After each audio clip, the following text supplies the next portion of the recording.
create a class of envy and a victim mentality that will lead to rebellion and revolution. Then supplant that envy with a utopian vision of hope and change. But is that utopian vision ever realistic? No. That's the catch.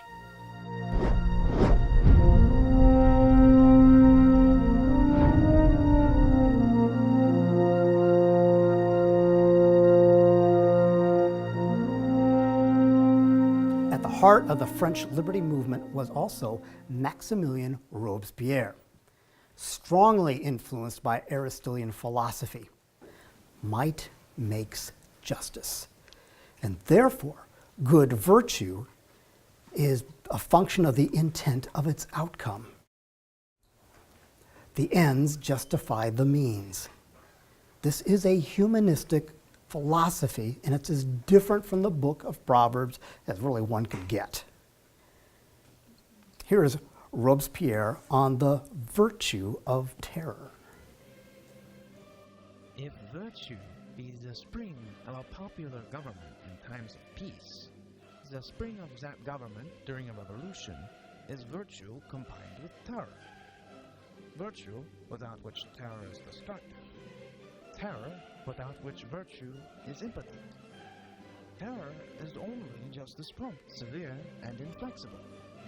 It is then an emanation of virtue. It is less a distinct principle than a natural consequence of the general principle of democracy applied to the most pressing wants of the country. The government in a revolution is the despotism of liberty against tyranny. Maximilien Robespierre. And that passed for reason. What is he actually saying there? Can anybody help me out? Because all he's saying in this is exactly what I said before. The ends justify the means. Terror is an instrument of virtue because it forces others to be virtuous in the way I feel that virtue is defined. That's all he's saying. Compare that with Christian morality, where it's driven by a moral process, because how we get there is important, right? Because it shapes the outcome. The function of moral limits on action lead to freedom, bypassing the immoral dependencies that enslave our happiness. In other words, mankind does need some form of absolute morality. Do you want a modern case in point? Consider this. No-fault divorce forwarded by the National Organization of Women in the 1970s. This is emancipation, right? This is virtuous. Today, 1/5 of Americans below poverty are abandoned women with children. Society does require moral limitations, even in its regulation. This is actually supported by Emil Durkheim, one of the great behavioralists of the time. By the way, Durkheim's an atheist. Step number 5, manipulate the uneducated. You can now manipulate the uneducated masses with the purpose to conform them, make them your ally. And they too did this. By the way, if they're too educated, dumb them down. In the case of France, they were already prepared. For centuries after Charles Martel, the common peasants of France were uneducated. Very different from the Christianity that was created earlier across Europe, with no educational system, private, religious, or even public. As a peasant, you were to eke out a living in agriculture or crude trades. Unlike the American colonies, there were few schools of higher education open to anyone outside the elite. Number 6, to manipulate the uneducated or miseducated, one only needs to rewrite history. Historical revisionism of the time, and even now, breeds shame of French heritage at that time, or nationalism. Think open borders today. The only problem with the poor is the evil people in the establishment was often quoted at the beginning of the French Revolution. The objective is to destroy historical truth. Why would you want to do that?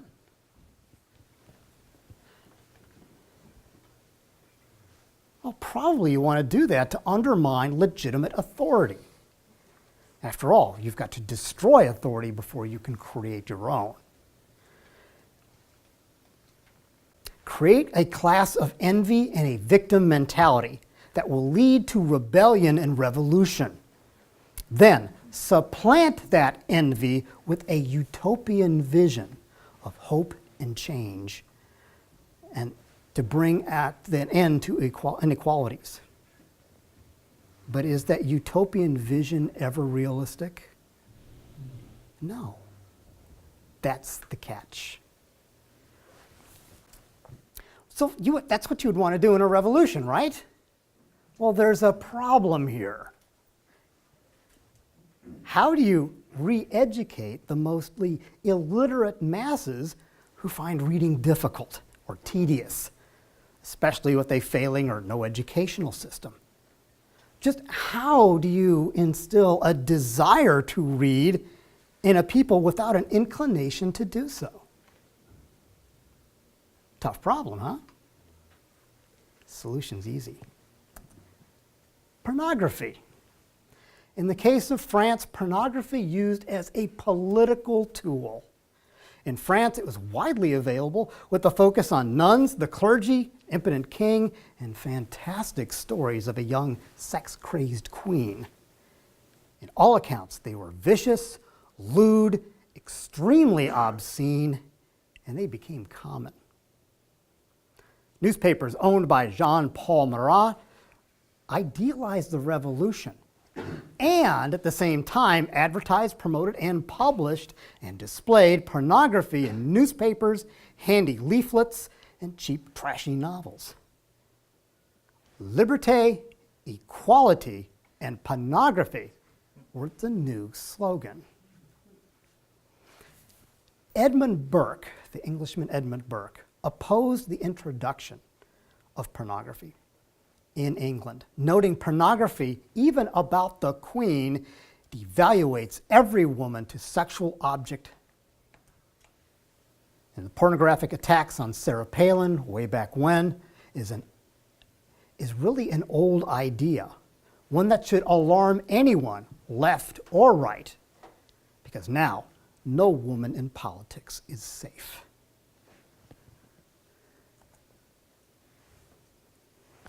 Number 7, persecute Christianity while promoting the occult. Well, as you can imagine, in the absence of Christian morality, Satan rules. As a result, during that span, Satanism and chaos widens, with sexual rituals and cults being now exalted. No surprise there. However, as some of these cults get out of hand with animal and even human sacrifices, leaders of the revolution would chastise and placate concerns by, get this, let's hold days of virtue, complete with guillotine executions. By 1794, Robespierre realizes the masses need a deity after all. So he made one up. An actress prostitute, the Queen of France, placed on the altar of the Cathedral of Notre Dame as the supreme being of reason, with fornication in the pews and gay balls to consummate the new day of freedom. To mark the auspicious occasion, a new calendar was initiated, void of Christ, that AD thing, with the day of the revolution as day 1 of the new world order. But in time, even Robespierre concluded that this was a failure. Why? Because without moral constraints, that moral neutrality, the result is still total debauchery and anarchy. No moral restraint because no one of biblical Christian virtue was left. Number 9, mandatory open voting. Now, open voting sounds something we'd like, right? Open voting, hey, it's great. No, it's probably not what you're thinking it is. This is where everyone knows how you voted. In fact, proper voting was enforced by, get this, 44,000 member of Committee of Vigilance, who took down names of voters who took a stand. And what was the result of that? 150,000 men and women went to prison.